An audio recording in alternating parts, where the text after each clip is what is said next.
Danas radimo akciju na njimi braćevska armija. I dobro smo je rekli da danas radimo akciju. Rekao sam već. Evo kad ćemo. Za 5, 4, 3, 2, 1, 0.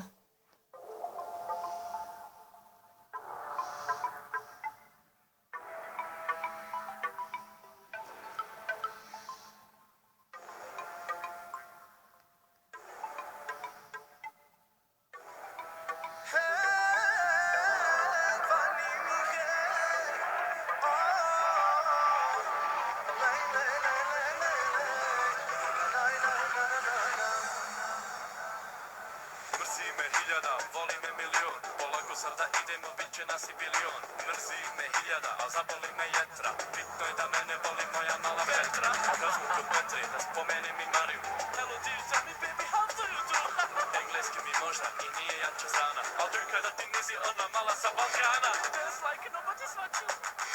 Krilašta cifra svakog dana veća, ja to zovem trud, ti kažeš da je sreća. Za ovaj trud kičma nikad se ne savija, sve što meni treba jeste braćanska armija. Baš tenka armija, baš tenka armija, skroz.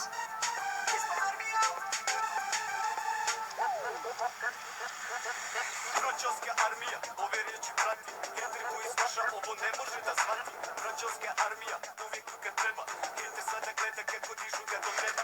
Znam da nije lako gledati te brojke, plani mi je stigao, upisuje van dvojke. Znam da nije lako tebra, priznaj da te muči, posle ovog pljuvaća te za to bolje bježi kuće.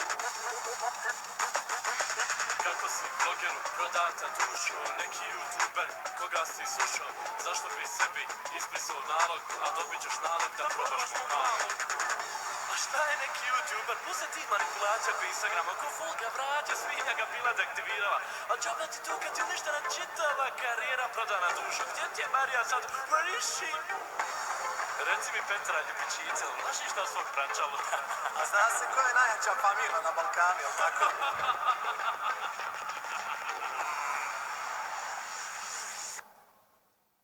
Nekako kratak distrakt, ništa posebno.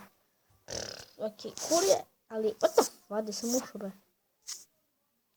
Ok, what the fuck, dobro, cool je distrakt. Sviđa mi se.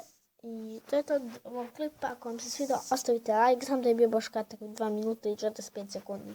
Ali stvarno, ćao.